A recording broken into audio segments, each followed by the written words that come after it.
Imagine a time when the greatest naval power on Earth wasn't European, but Asian.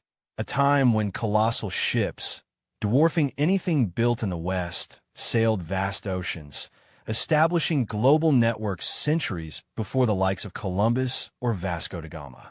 This is the forgotten saga of the Ming Dynasty's treasure fleets, led by the enigmatic Admiral Zheng He, a story of unparalleled maritime ambition, technological marvel, and a sudden, inexplicable disappearance from the annals of history. Prepare to journey back to the early 15th century, where Chinese Armada commanded the seas, leaving a legacy shrouded in mystery and whispered legends. The early 15th century saw China as the undisputed superpower of the world. The Ming Dynasty, under the ambitious Yongle Emperor, commanded immense wealth, vast territories, and unparalleled technological prowess. Unlike fragmented Europe, recovering from the Black Death, China was a unified empire, confident in its superiority. It was an age of grand projects, the Forbidden City's construction, the reopening of the Grand Canal, all expressions of an emperor determined to solidify his reign and project China's might far beyond its borders, believing the world revolved around the Middle Kingdom. At the heart of this colossal undertaking was a man as extraordinary as the fleet itself. Zheng He, born Ma He, a Muslim taken captive as a boy, he rose through the ranks as a eunuch, becoming a trusted advisor to Yongle. His unique background, familiarity with foreign cultures through his faith, coupled with his military and administrative acumen, made him the perfect, albeit unlikely, choice to lead these unprecedented voyages. He wasn't merely a sailor. He was an imperial envoy, a diplomat, and a formidable commander, embodying the emperor's will on the high seas. Imagine an armada not of dozens, but hundreds of ships. Zheng He's first expedition in 1405 comprised over 300 vessels and nearly 28,000 men. This wasn't a mere collection of trading vessels, but meticulously organized, self-sustaining floating city.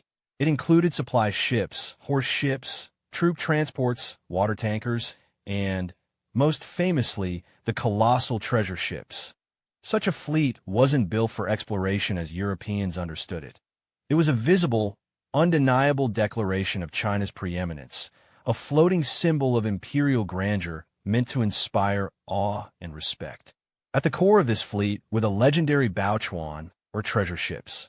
Historical accounts, supported by archaeological evidence like the Nanjing dry docks, suggest these monstrous vessels measured over 120 meters, 400 feet, in length and 50 meters, 160 feet, in width, with 9 masts. To put this in perspective, Christopher Columbus's flagship, the Santa Maria, measured a mere 25 meters, 85 feet, long. These were not just large ships. They were technological marvels, featuring advanced watertight compartments, sophisticated rudders, and robust construction far exceeding anything in Europe at the time. These voyages were operations of staggering complexity. A single expedition could carry up to 30,000 people, a veritable mobile city.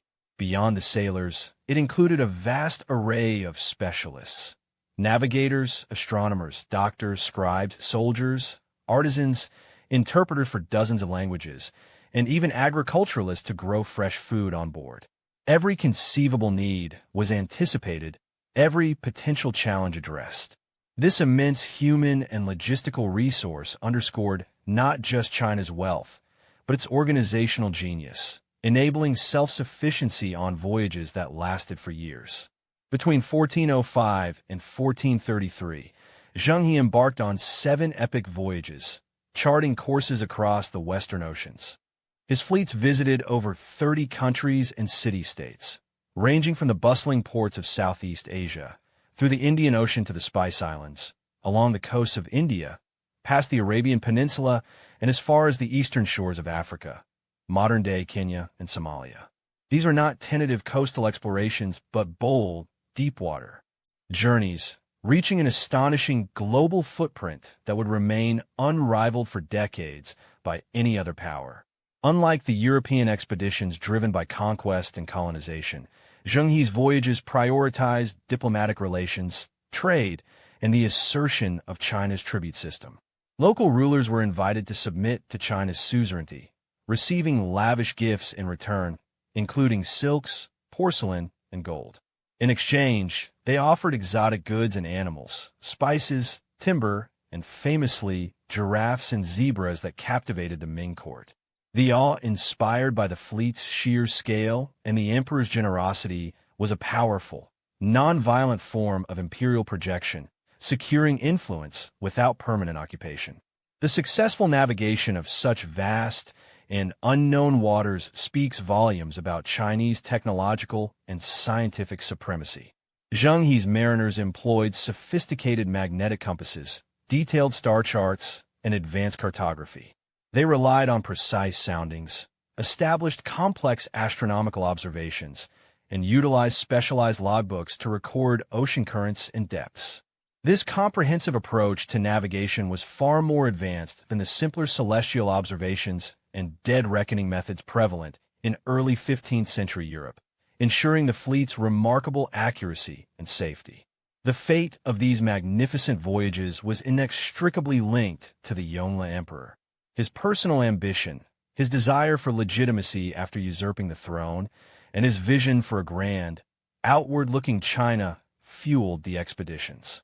However, upon his death in 1424, the political winds began to shift. Subsequent emperors, less invested in maritime glory and increasingly influenced by isolationist Confucian scholar officials, began to question the immense cost and perceived lack of tangible benefit from voyages. The era of grand exploration was already casting its final shadows. With the end of Zheng He's final voyage in 1433, the era of China's treasure fleets abruptly ceased. More astonishingly, a deliberate, systematic effort began to erase their existence. Imperial edicts banned further overseas travel, shipyards were dismantled, and all records pertaining to the expeditions were either destroyed or locked away, rendering them inaccessible. This radical turn towards isolationism, driven by bureaucratic infighting and a focus on internal threats, led to an incredible historical amnesia. A monumental achievement, unmatched globally, was intentionally wiped from official memory. The Chinese treasure fleets represent one of history's most profound what-ifs. Imagine a continued Chinese presence in the Indian Ocean, perhaps even reaching the Americas, altering the course of global development. Instead, their grandeur was deliberately forgotten, their ships allowed to rot, their knowledge lost. This incredible tale of maritime supremacy, followed by self-imposed isolation, stands in stark contrast to the burgeoning European age of exploration. Zheng He's Ghost Armada, a fleet that could have reshaped the world, remains a whispered legacy, a testament to choices that forever changed the trajectory of human history.